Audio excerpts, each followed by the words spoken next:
The MLB draft will conclude on Tuesday. The White Sox took a shortstop, Jacob Gonzalez, with the 15th pick overall. Sox have also drafted 6 pitchers, a pair of outfielders, and a catcher. Luis Robert Jr. put on a show in the first round of the Home Run Derby, but ran out of gas in the semifinal. Also, what 4 players are apparently untouchable at the trade deadline? You are Locked On White Sox, your daily Chicago White Sox podcast. Part of the Locked On Podcast Network, your team every day.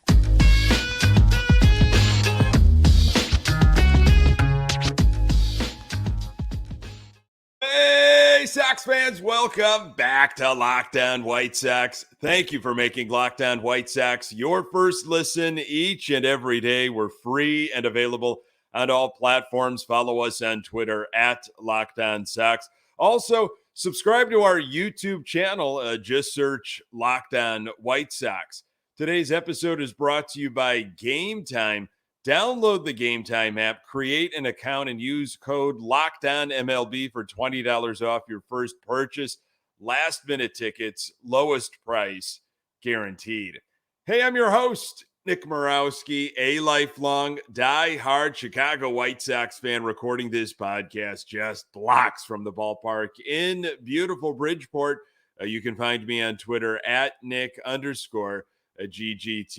Locked On White Sox is part of the Locked On Podcast Network, your team every day. After the break, our Chicago White Sox will head to Atlanta, take on the Braves. Catch every pitch of the White Sox hometown broadcast with SiriusXM on the SXM app. Search a White Sox.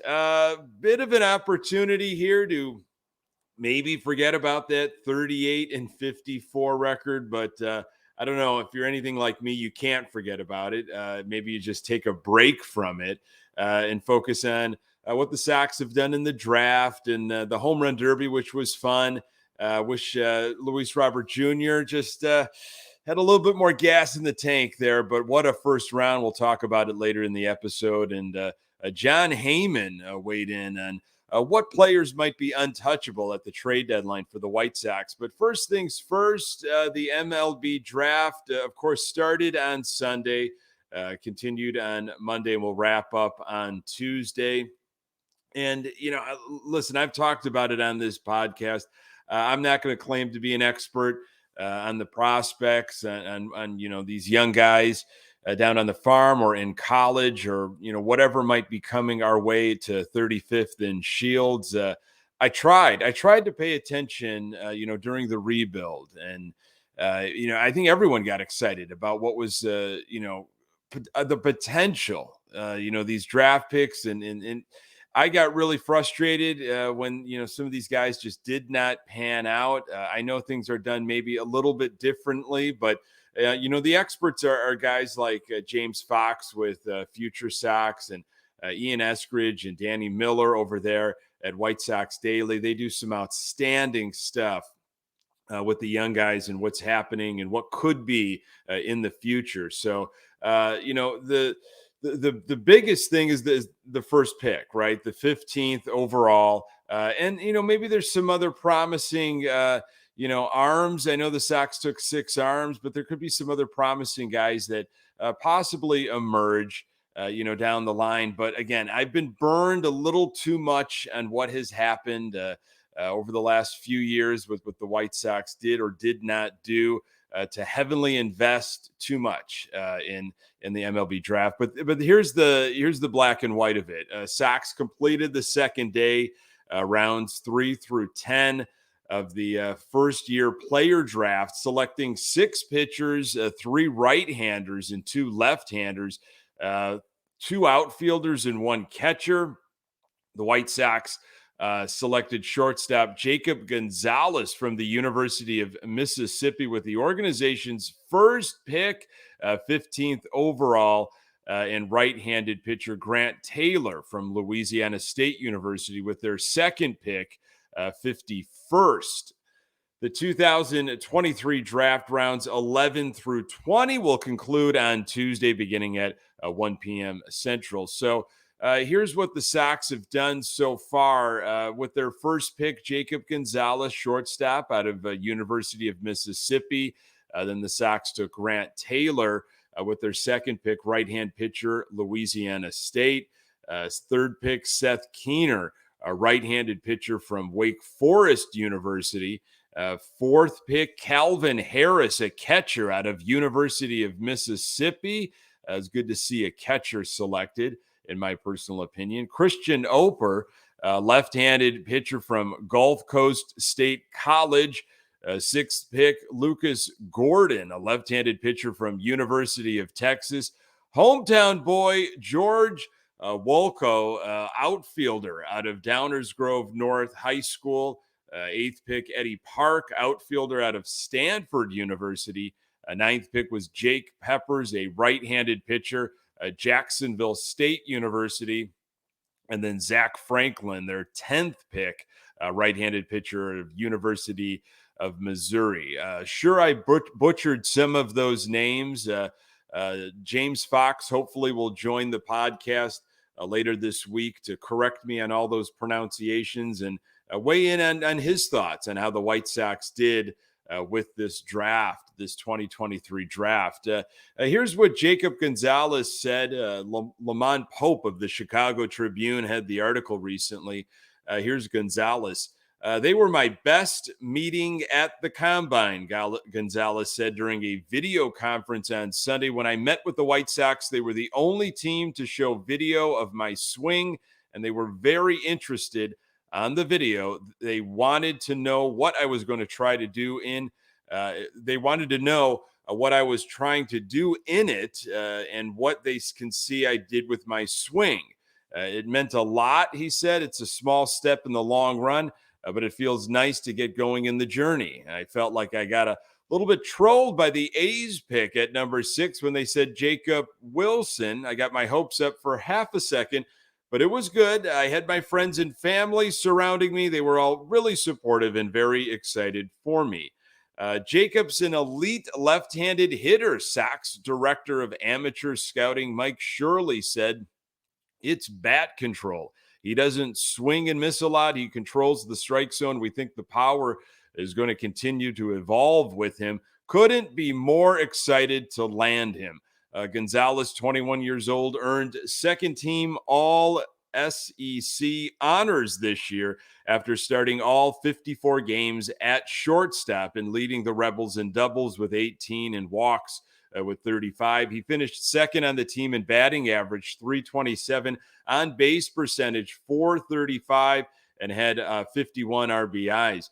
And was third in slugging percentage, 564, runs 46, hits 66 of them, in total bases 114. As a sophomore, Gonzalez started all 65 games at short and made first team All SEC as Ole Miss won the College World Series. He went 3 for 4 with a home run, 2 RBIs, and 2 runs scored in the title-clinching win against Oklahoma. He slashed 319, 427, 561 with 43 doubles, 4 triples, 40 home runs, 158 RBIs, and 186 runs in 186 games during 3 seasons at Ole Miss. Jacob Gonzalez has that championship pedigree, Shirley said. He always plays big in big moments. That's what we're excited about. This was from Keith Law from The Athletic. He had a rather lengthy write-up for every pick, and this is what I picked out of that I thought was kind of interesting from Law. Jacob Gonzalez, he's a very safe pick, a shortstop who stays there and has the hand-eye to make a lot of contact and hit for average with solid on-base percentages. He did hit 18 home runs this year for Mississippi, but I don't think that power is going to hold up with wood bats unless the White Sox get him to use his lower half more. So we've got Jacob Gonzalez, shortstop. We've got Colson Montgomery, a top top prospect of ours in the farm system at shortstop. And we still have Tim Anderson, a scuffling Tim Anderson, but a Tim Anderson nonetheless at shortstop here on the Chicago White Sox Big League Club. So again, James Fox from Future Sox, hopefully joining us later this week to just kind of chop up everything that the Sox did, his thoughts, surprises, excitement, and when, what we might be able to see with some of the guys that were drafted last year and maybe a few years ago. Where are they at, in their process as they hopefully make their way to the White Sox? It was a wonderful first round by Luis Robert Jr. He definitely showcased himself well, but did not have enough in the tank to move on. More on that in a moment. Today's episode is brought to you by Game Time. Buying tickets to your favorite events shouldn't be stressful. Game Time is the fast and easy way to buy tickets for all the sports, music, comedy, and theater near you.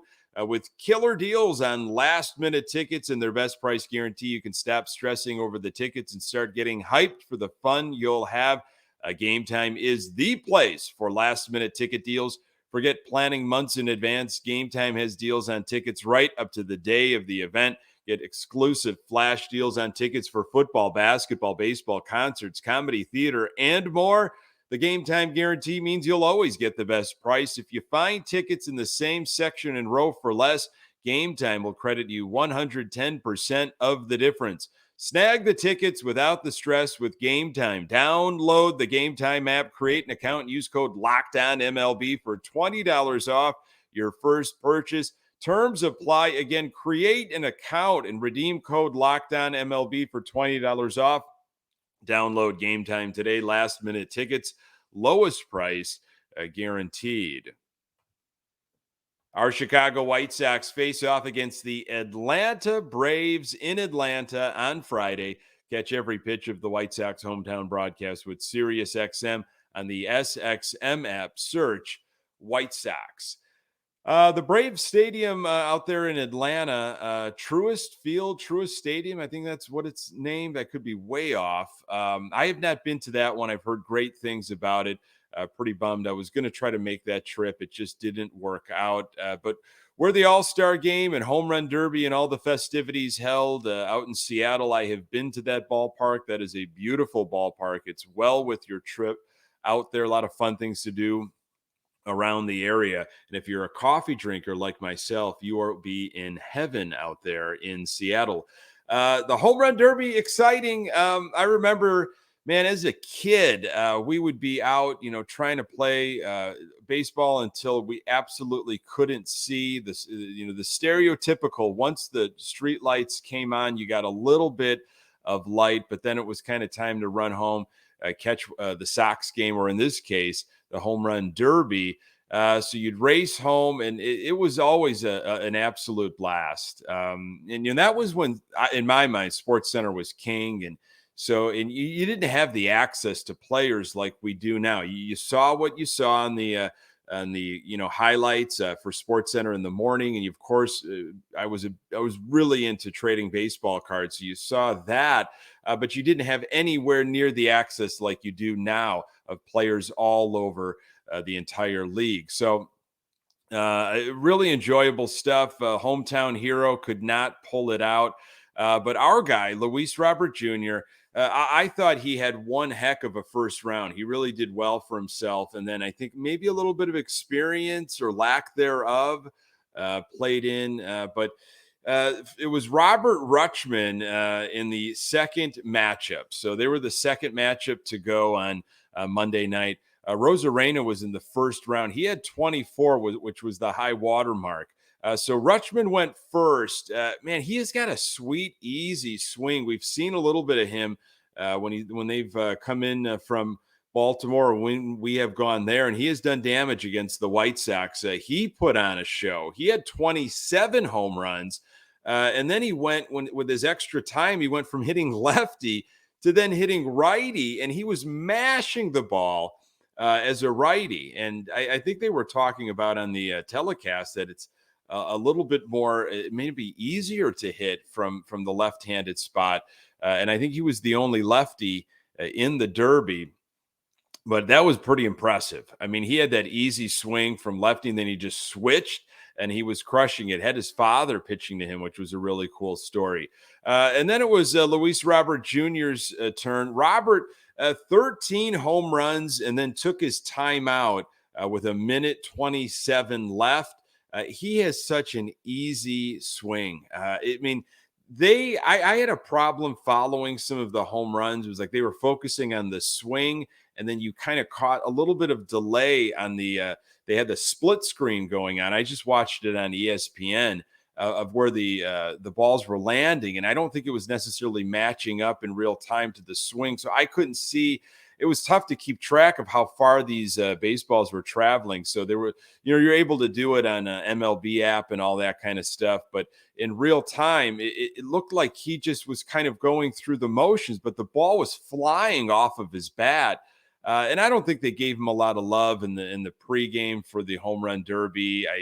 Again, a classic situation as a White Sox fan, but Luis Robert Jr. is a force to reckon with, and he showcased himself really well. He did good for himself. So 27 home runs, and then he got that extra minute. And he made quick work of it. I mean, he stopped at 28 and advanced to the next round, and Arozarena was up next. The distances for Luis Robert Jr. in that first round against Rutschman, 458, 461, and 470. Exit velocities of 111 and 112. So there were some, notes being given, I guess, by the telecast, the announcers, I should say, and the importance of the pitcher and how critical it was. And when Julio Rodriguez went and Pena was pitching to him and not striding, and just he almost had a short arm to it and just pumping those baseballs in the exact same spot, that helped in that matchup with Alonso, who Alonso's original pitcher, I think, got injured. Something happened to his elbow. So this guy that was thrown to him from the New York Mets organization didn't have a lot of experience at all. It didn't look like they were synced up. And really the importance of the pitcher. I was wondering, and maybe this has been answered already, or maybe it's too obvious and I didn't even think about it. Why not just use a pitching machine? I feel like the technology with some of these machines just grooving it in. Everybody's got the same situation. I don't know. I guess there's something to be said about the story with what kind of pitcher you choose. I know Bryce Harper had his father do it several years ago, and he won that competition. And Rutschman had his father. A good story, but Luis Robert Jr. and he really showed up in that first round. That was so fun to watch. And then you've got Randy Arozarena in the next round with Luis Robert Jr. So Randy hit first. He had 30 and then had that extra minute to deal with. Ended up with 35 home runs. I thought that was an impressive number, but Robert ended at 28. He could have gone past 35, maybe even 40, because he hit that 28 so early in his time. Luis Robert Jr. hit 10. And then took that time off at another 127 mark, then got to 21, the 21 mark, then had that extra minute. He hit one 484 feet. So he needed 14 in 1 minute time, and Robert just absolutely ran out of gas. I don't think it was a pitching situation. Robert just hitting line drives, ground balls going opposite field. He only got one in that extra minute. He finished with 22. So that was kind of a worry of mine. Robert, I thought he was going to explode in that first round. The adrenaline, the excitement, like this could be the only time to get my serious FaceTime here on this national broadcast here, going all over the world, really. And he did it. He put on a show, made a name for himself. If you didn't hear about Luis Robert Jr. already, you know now who this guy is for the Chicago White Sox. And then in that second round, just completely ran out of gas. So good experience for Robert Jr. Looking forward to seeing what he may do on Tuesday in the All-Star game. John Heyman weighed in on what the White Sox might do at the trade deadline, but decisions might happen sooner rather than later. More on that in a moment. Today's episode is brought to you by BetterHelp. Sometimes in life we're faced with rough choices, and the path forward isn't always clear. Whether you're dealing with decisions around career, relationships, or anything else, therapy helps you stay connected to what you really want while you navigate life, so you can move forward with confidence and excitement. Trusting yourself to make decisions that align with your values is like anything. The more you practice it, the easier it gets. If you're thinking of starting therapy, give BetterHelp a try. It's entirely online, designed to be convenient, flexible, and suited to your schedule. Just fill out a brief questionnaire and get matched with a licensed therapist, and switch therapists anytime for no additional charge. Let therapy be your map with BetterHelp. Visit betterhelp.com/LockedOnMLB today to get 10% off your first month. That's BetterHelp, HELP.com/LockedOnMLB. So MLB insider John Heyman of the New York Post and Odyssey Sports told the Mully and Haw show on 670 The Score on Monday morning that the Chicago White Sox could be prepared to sell as soon as this week. And they are open to trading just about anybody on their roster with the exception of 4 key players. What I'm gathering from other sources around the league is that they're open, not saying they will trade them, open to trading almost everybody with the exception of a few players. Those players being Dylan Cease, Luis Robert Jr., Andrew Vaughn, and Eloy Jimenez, Heyman said. So basically 4 players that they don't want to trade. Does that mean they wouldn't consider it or listen to offers? I'm not sure about that, but I expect those 4 players to stay and anyone else could be dealt. Again, Dylan Cease finished second in the American League Cy Young voting last season, though he has regressed with a 4.30 ERA this season. Robert is the lone White Sox player selected to the All-Star game, of course, in Seattle. Vaughn and Jimenez each represent a pair of homegrown players who are expected to play key roles for the future, even though Jimenez did, of course, come from the Cubs organization along with Cease. So my questions are, I think they absolutely will entertain offers. I mean, if some team gets truly desperate, and I guess I don't want to say desperate, or they just get crazy and they're like, look, we see a guy like Dylan Cease we're not only going to trade for him, but we are going to extend him. This is a guy we absolutely want. We've got the resources for it. We've got the team, we've got the structure, we've got the model. Like we know that this is the missing piece for many years for us. I guess you throw the farm at the White Sox, and that could be the case for any player. But the Sox would have to get absolutely everything that they want and then some. And then I don't even know if they still make that decision on guys like Cease and Robert. Now, Eloy and Vaughn, I could see maybe, I don't want to say the price lower for them, but I could see the Sox entertaining Eloy Jimenez and Andrew Vaughn a little bit more. Now, Andrew Vaughn is the guy that, of course, going to replace Jose Abreu. They've gambled a lot on Andrew Vaughn.